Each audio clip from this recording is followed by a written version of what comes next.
Bikies freak people out. They deal in guns and drugs and violence and are a problem for most respectable parts of the world. But in 2009, a Hell's Angel was bashed to death in public at Sydney Airport and Australia really declared war. New laws were introduced everywhere, but Queensland was the only state to keep them, and they've only been getting tougher. After a restaurant brawl last September, the government introduced the VLAD Act, or the Vicious Lawless Association Disestablishment Act. Suddenly, bikie clubhouses were closed as criminal headquarters. Bikies couldn't be seen in public groups larger than 2, and the onus was switched onto bikies to prove they're not part of a criminal organisation, instead of the usual way around. And now, 4 months later, we want to know if the laws are working, and more importantly, if they were justified in the first place. So this is the Queensland Police Headquarters. Got a meeting here with Deputy Commissioner Brett Pointing, whose job it is to get rid of the bikies with Operation Resolute. The significance of this map really shows the spread of criminal motorcycle gangs throughout Queensland. The biggest group in Australia by far is the Rebels. It's 3 times larger than any other group in Australia. It shows the unlawful entry offences there, the amount of offences for unlawful use of motor vehicle and drug offences. And it's just interesting to look at how many drug offences come out of rural Queensland as well. How do we know that bikies are criminals? Criminal motorcycle gangs have increased by about 50% in Queensland over the since 2007. So we're seeing very much a growth in criminal motorcycle gangs, I think primarily in response to the growth in the use of recreational drugs in Australia, particularly methamphetamine. And where's the data that proves the correlation between the rise in numbers of bikies and the rise in drug use? It's very, very difficult to actually say to what extent patched members of motorcycle gangs are involved in that. But we do know, whilst they don't have the monopoly on the drug trade, they're responsible for a significant proportion of it. Now it seems to me that you're saying that there's no direct numbers about how many bikies are proven to be in criminal organisations. Wouldn't a statistic like that be quite important to validate this whole operation? Look, it'd be very, very useful, but it's such a fluid environment. So Brett described the whole thing from a police perspective, but I wanted a broader insight. So I visited a professor at Bond University.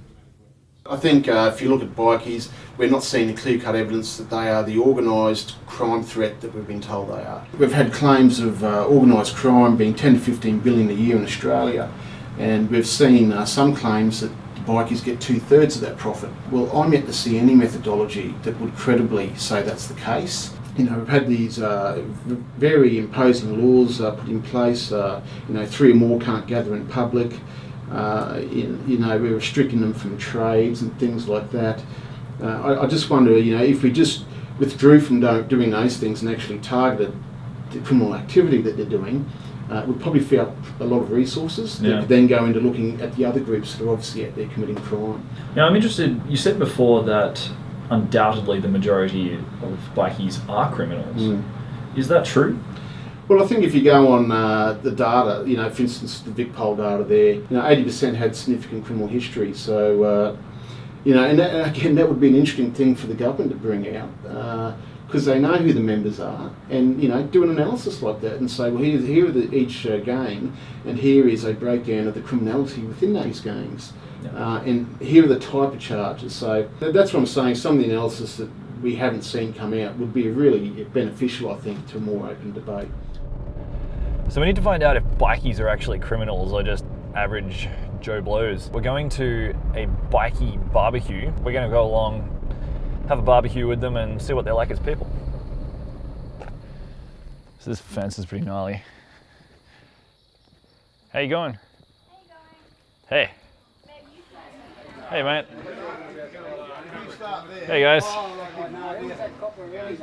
I brought a salad here. I'll chuck it on the table. Yeah. That's all right. Well, feel free. Feel free. It's a soft target, We ride around on like wild motorbikes. We dress differently. We're covered in tattoos. We got crazy haircuts, whatever. We're different to the average Aussie, but we're a soft target. Look how bad this guy is, But Mick had said it, that we went to bed as a citizen, and we woke up the next day when they passed the laws at 3 o'clock in the morning as a criminal. Look, I'm just going to put it to you. Are you guys criminals?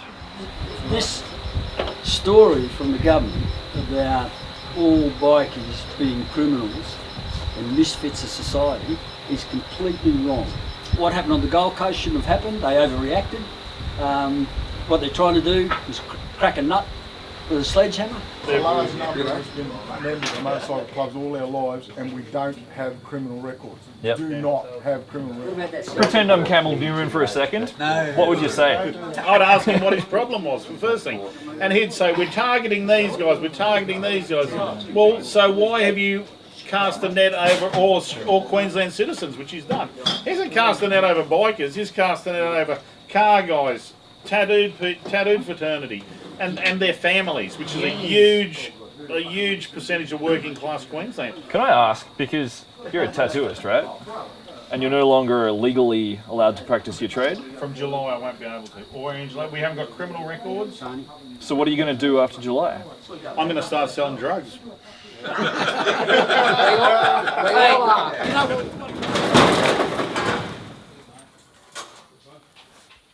This bike's my pride and joy. I've had this bike since I was a nominee in the club, you know.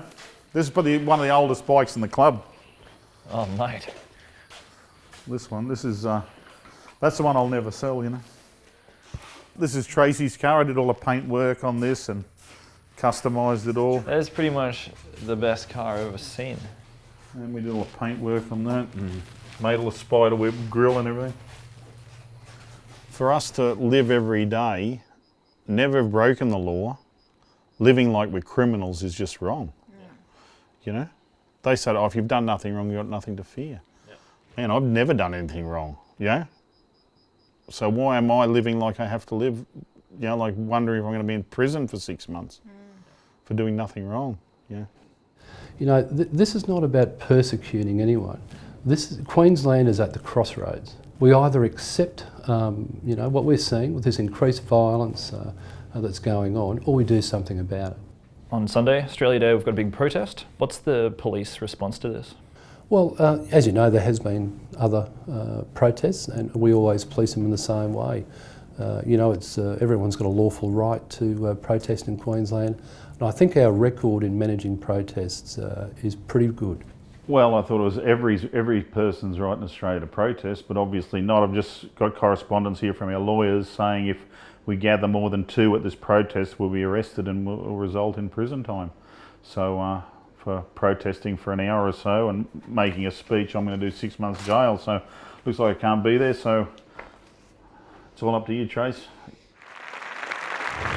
We're pleased to have Tracy and Cassie here as the wife of well-known and respected high-ranking Rebels MC member, Little Mick Kozenko, to speak on his behalf. Mick has been a member of the 1% Club for 33 years. He has never had a criminal record. But on the morning of Friday the 18th of October 2013, he awoke to find out that the Queensland Government has now deemed him to be a member of a criminal organisation with no proof or justification. And we wonder every day when he goes to work, is he going to come home or is he going to go to jail for 6 months? Meanwhile, in Queensland, over 73,000 offences were reported in October and November.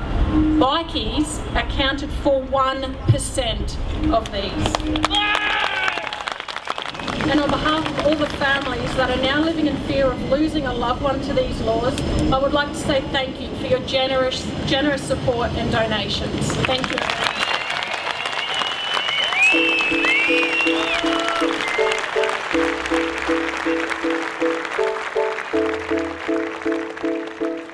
So being at the protest, it's kind of easy to feel sorry for them all, but the fact remains that some bikies still commit crime. Queensland's bikies are actually planning a High Court challenge at the moment, so I guess in the end, the bikies' future will be decided there.